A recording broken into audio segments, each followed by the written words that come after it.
Okay, Doug, thank you very much for that. And that's it for us as well on this post-snowy day here in Ottawa. Thanks for joining us. We'll be back tomorrow. The Current is next.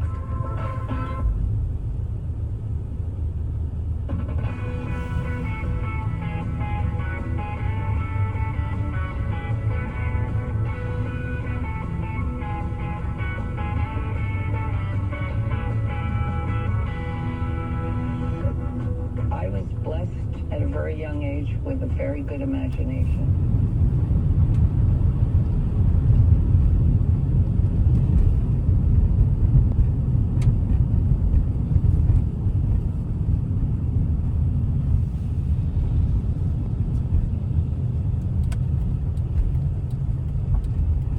Oh no, I don't.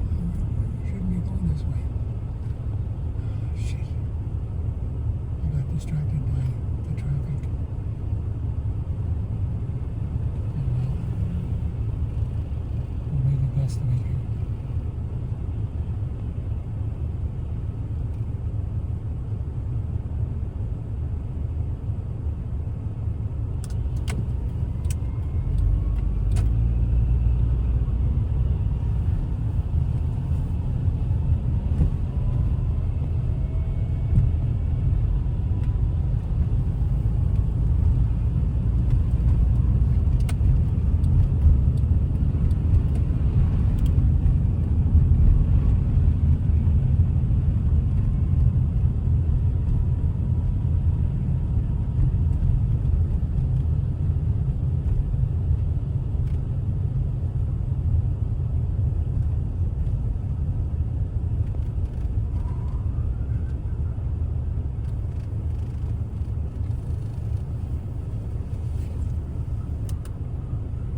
guy ahead of me is only doing 60, but if he keeps at that rate, we should still be good. You know?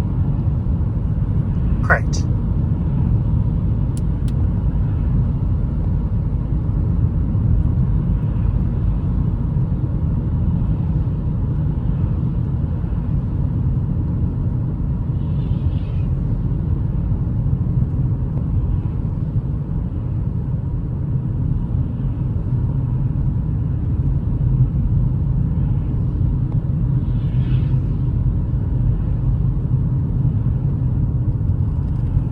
There's a lot of people take this road to go to Hunt Club and they get off there, so the traffic usually thins out past Hunt Club.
See that? They're peeling off.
There, I can't see. 9:16.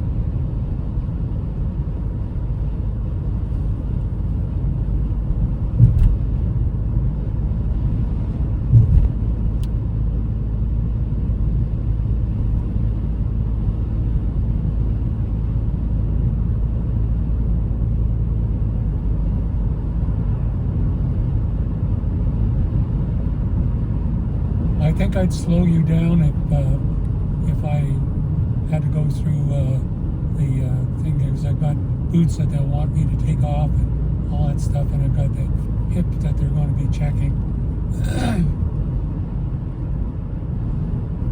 So I think we're okay for time, but we need another extra 10 minutes to go through all that, you know.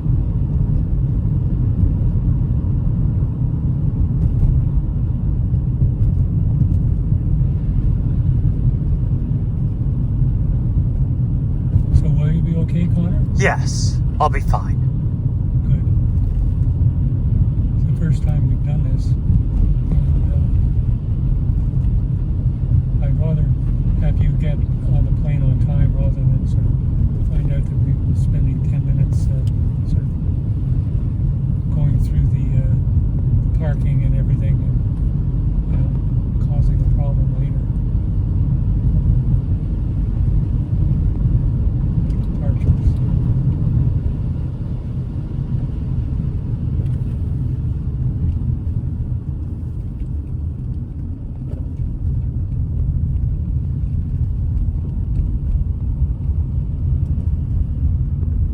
I'd love to go with you, you know, but I think given the driving that we had to deal with.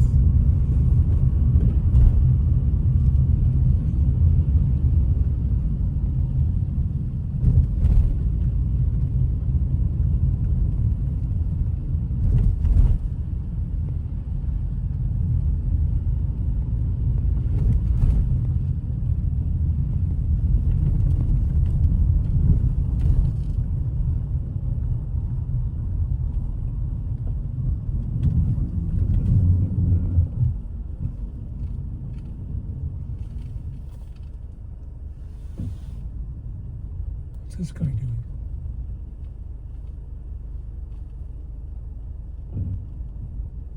Good move.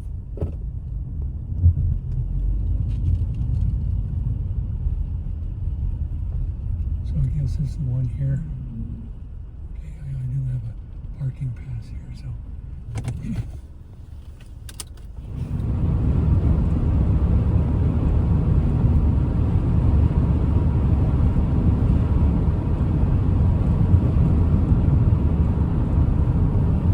So I'm glad we're going to be going and seeing a movie, and then we'll head out to the airport from there, and I'll park and just wait with you then. Great. I think it's a lot better that way. Yeah. And I'll be able to come in with you, and maybe we could, you know, have a coffee or a drink or something together, you know. And just take it easy Yeah, and not have to rush. yeah.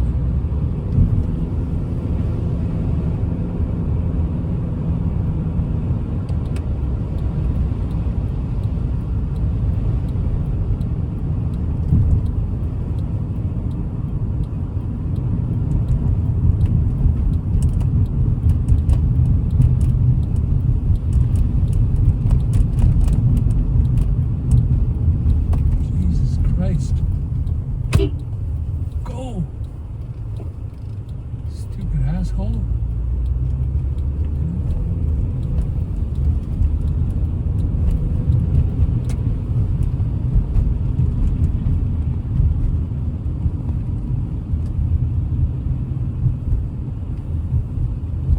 Yeah. I gotta be more patient. I'm doing my best to be patient. What was that? The beeping about? Well, Uh. the thing is, like, he had the right of way, the other guy had a yield sign, and he'd stopped. And then this guy decides to stop too. You know, like, two people sort of stopped there looking at each other thinking, What do I do? Duh. who goes first? And, I mean, it's very clear that that guy had the right of way. So,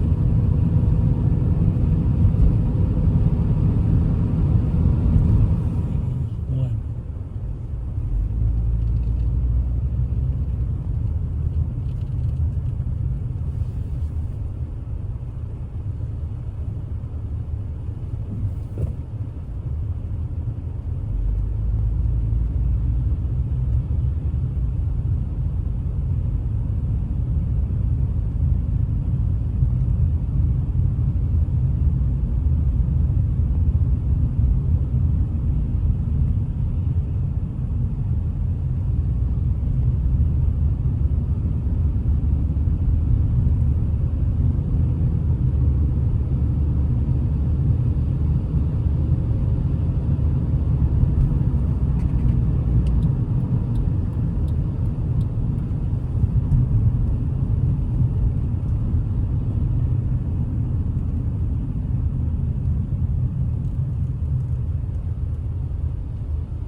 So were they polite at the counter? Did they? Yes, they were.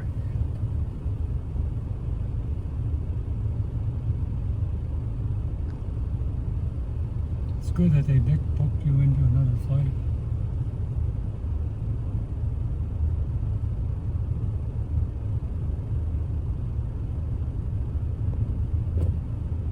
I take it there must have been other flights that they weren't non-stop though. They were probably had various stops along the way. Yes.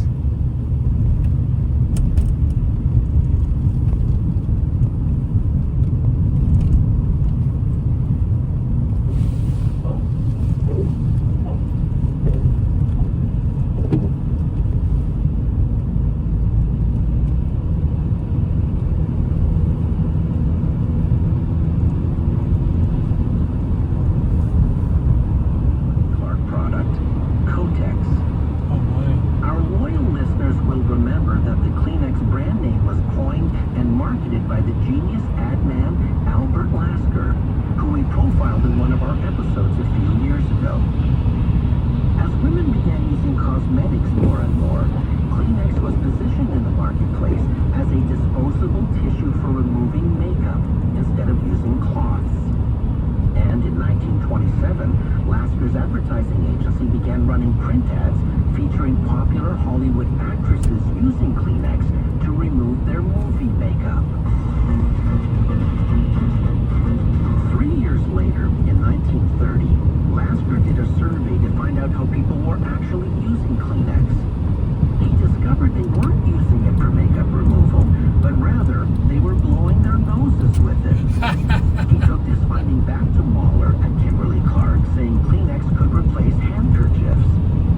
As it happened, Mahler suffered from hay fever.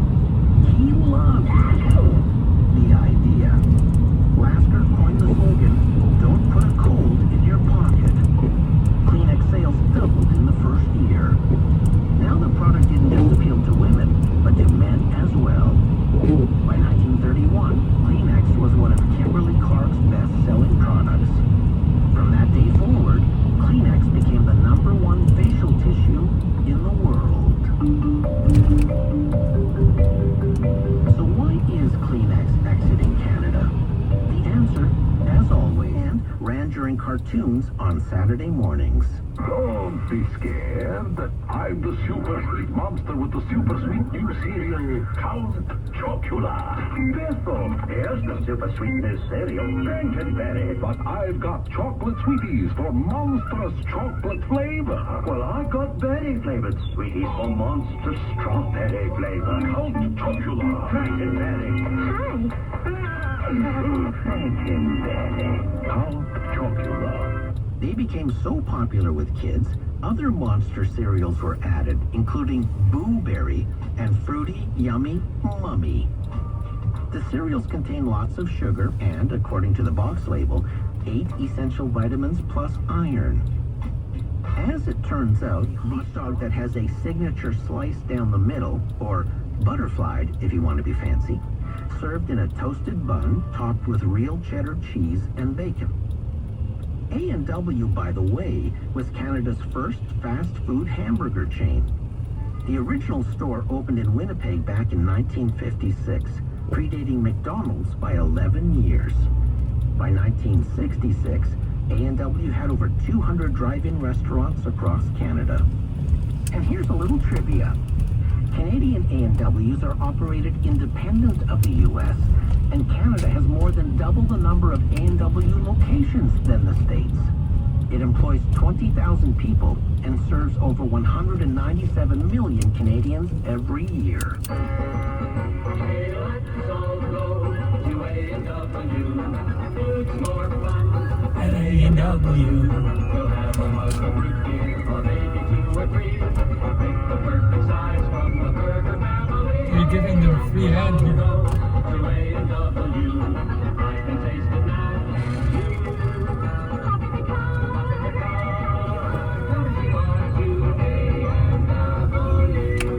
The reason reason A&W discontinued the Whistle Dog was due to profitability and efficiency.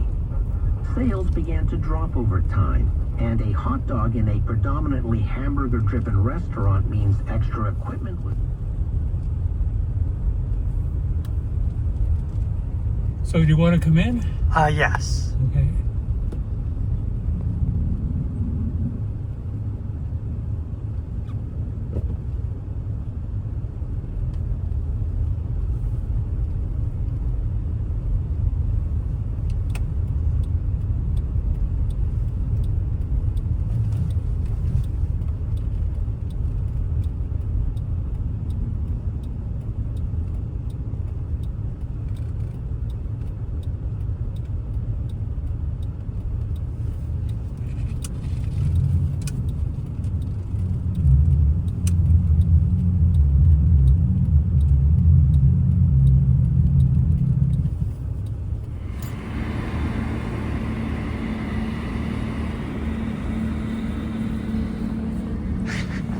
I just filming the snow action over there. Yeah.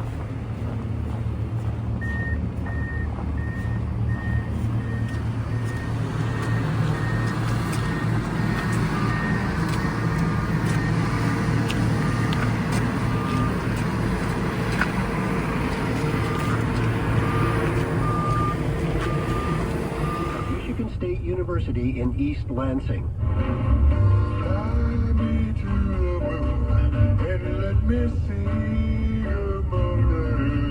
See, he's got no gloves. This guy's really... What spring is like on Jupiter in Mars. There we go. Where do you think you're going? Oh my goodness. Look at this, y'all. Big perch. A big perch is a decent catch on Lake Erie by today's standards, but fishing in the same place around 360 million years ago might have brought up a much more terrifying and awesome beast, the Dunkleosteus torelli. It's a type of armored fish we've known about for a while now from other fossil finds around the world. But the Dunkleosteus species from around modern-day Lake Erie has largely been an anatomical mystery, until now. The Cleveland Museum of Natural History has many of these Dunkleosteus torelli giant head fossils on display, and Russell Engelman wanted to investigate. He's from Cleveland and has always wondered about these monstrous fish. He's a PhD student in biology at Case Western Reserve University and the lead author of the study of Cleveland's famous sea monsters. Hello and welcome to Quirks and Quarks. Hello. First of all, describe what the fossils at the museum look like. So, Dunkleosteus is a type of fish known as an arthrodire, and this is important to understand what they look like. So, an arthrodire is kind of like a shark in that most of their body is composed of cartilage, but then they have a layer of armor covering their head and parts of their torso. And what would happen is when these animals died, usually most of their body would rot away, but this layer of bony armor... Fossils for a while. Well, so this is a problem with a lot of paleontology is you'll get these fossils that are well known, but it turns out that they're just not really well studied. These Cleveland Museum specimens were collected as part of the 1920s construction boom in Cleveland. That was when Cleveland was called the sixth city. It was like the sixth biggest city in the U.S. So there's lots of housing going up, and they'd run across these bones all the time. But what happened is the guy who oversaw the collection of it basically sat on these fossils for most of his career, and they never got described. Wow. So once you started investigating this further, what did you find out about it? Well, what I found out that was kind of surprising is that there really hadn't been a lot of research that was done on the skull anatomy of this fish. There had been bits and pieces here and there, but the thing is that the arthrodire paleontology had advanced by leaps and bounds since then. There were several really nice monographs that really detailed how these things' heads were put together. And then in like the 1960s, there was this site from Australia. These things were basically preserved right as they died. So all the bones were in place, perfectly preserved, three-dimensional, and they often preserved quite a bit of the cartilage that was left with them as well. So now we had these perfectly preserved arthrodires that even in some cases had bits of the muscle still attached to them, and we understood what their jaws looked like a lot better. but no one had really taken what we had learned and then went back and said, okay, what does Dunkleosteus look like now that we know what to look for? So what did you find? Well, we found that the jaws of Dunkleosteus had a lot more cartilage than had been suggested by previous authors.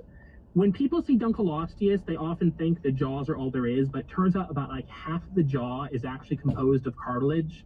So if you look at the jaw bone, at first glance, it looks like there's no way for the jaw to actually connect to the skull. And that's because there's a cartilage on it that rarely preserves, and that's where the actual, the joint where the skull and the jaw would connect together goes. And the same thing with the chin. They look like the jaw bones look like they don't go together at the chin, but there's actually a big fist-sized chunk of cartilage that sits in between the jaw bones and actually connects the two.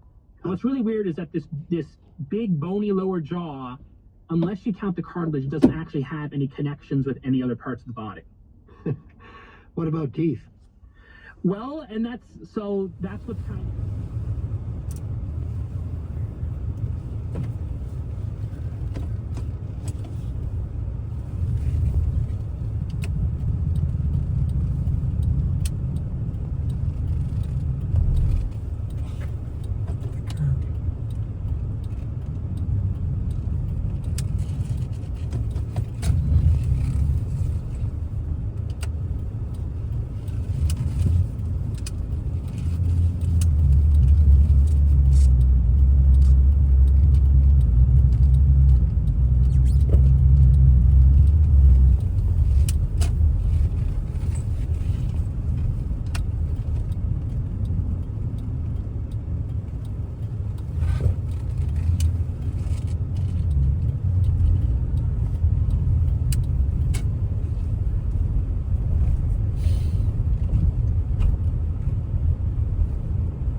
Thanks for coming down, Connor. I really enjoyed it. I enjoy your company a lot. I think you're a very fine person.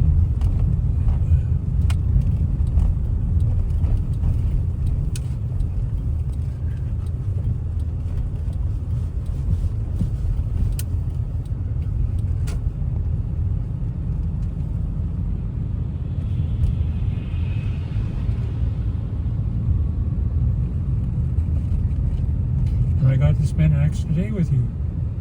Hooray! That's great.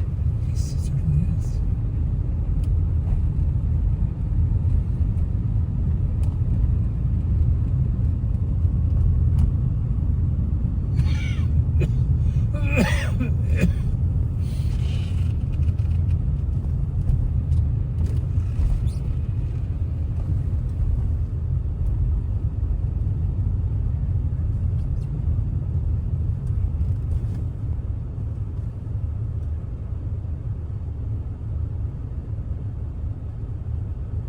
So I see so many people from Africa, you know, with a limp on or something, they've suffered some injury, you know.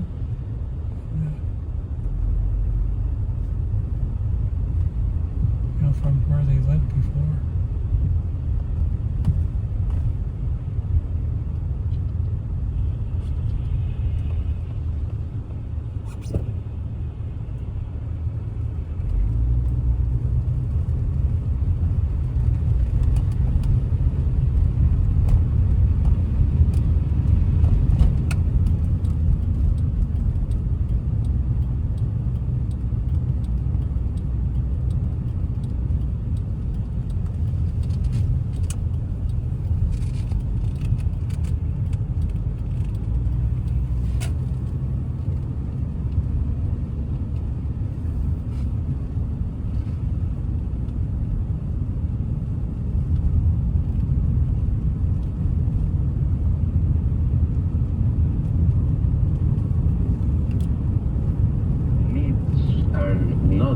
satisfied. Your system of mentalization will not allow you to understand your feelings or the other's feelings, and at the same time, they will not protect you against this kind of insult to your reputation or your team. Because we understand in our study that there is some cerebral system that protect us to fall in violence, and it's a rational mechanism that allows us to understand what is happening to us, and it's the same system that allows us to understand what happened to others. It's related to the empathy system. Can we extend your findings to what happens in other situations where we see fanatical behavior, like political violence? Absolutely. The systems involved in fanatics are very same circuits, but we must understand that humans evolved being tribal. So you're saying that if a child grows up not feeling part of a tribe, not feeling connected to someone, that they will latch on to a soccer team, that's not my tribe, and I will react to that more severely. Exactly. Much of this experience generate dopamine release related to the pressure of the beat to the rival, and this dopamine mechanism it also perpetuates this idea that the team is the thing that give you happiness in my life. So protect our children, give them a sense of family, a sense of community. That's absolutely. Dr. Zamorano, thank you so much for your time. Thank you, Bob. It's a pleasure.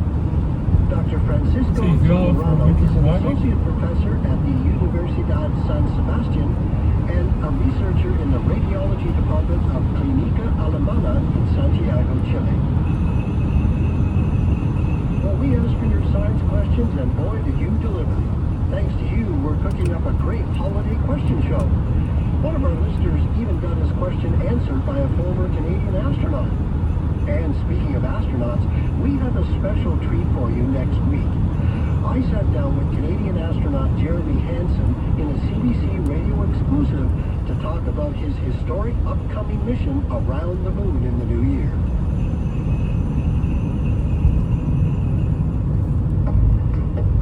And that's it for Quirks and Quarks this week. If you'd like to get in touch with us, our email is quirks@cbc.ca. You can find our webpage at cbc.ca/quirks, where you can read my latest blog or listen to our audio archives. You can also follow our podcast, get us on SiriusXM, or download the CBC Listen app. It's free from the App Store or Google Play.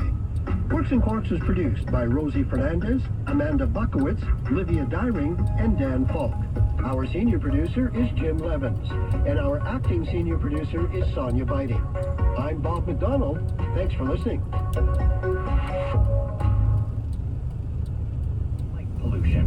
Meet an amateur astronomer going to war with his neighbors to get them to turn off their floodlights in his quest to save the night sky.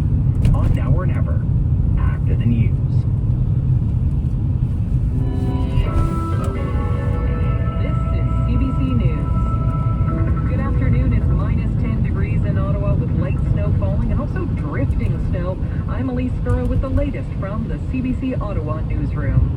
Via Rail passengers want answers after spending a night stranded on trains, some without power or heat. A train broke down near Brockville, Ontario, trapping two other passenger trains behind it. Oh, my. Philip Lee Shannock reports. That's a disaster. Kia Parvar boarded a train in Toronto last night, expecting to be home in Ottawa hours later.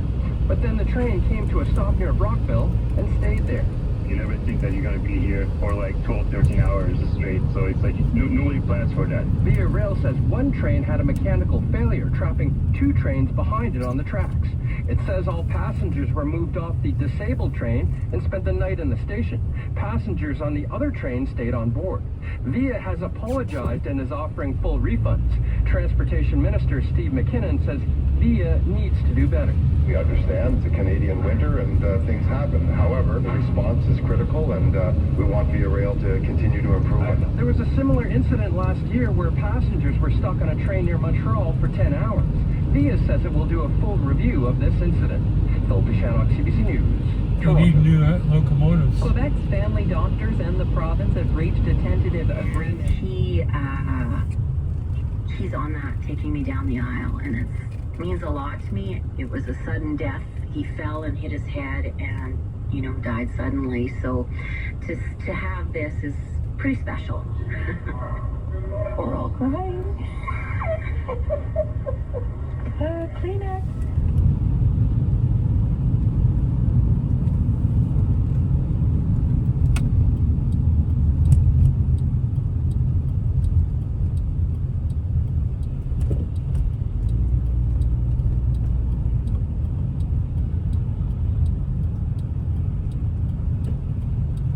Well, at least we're not having to deal with that.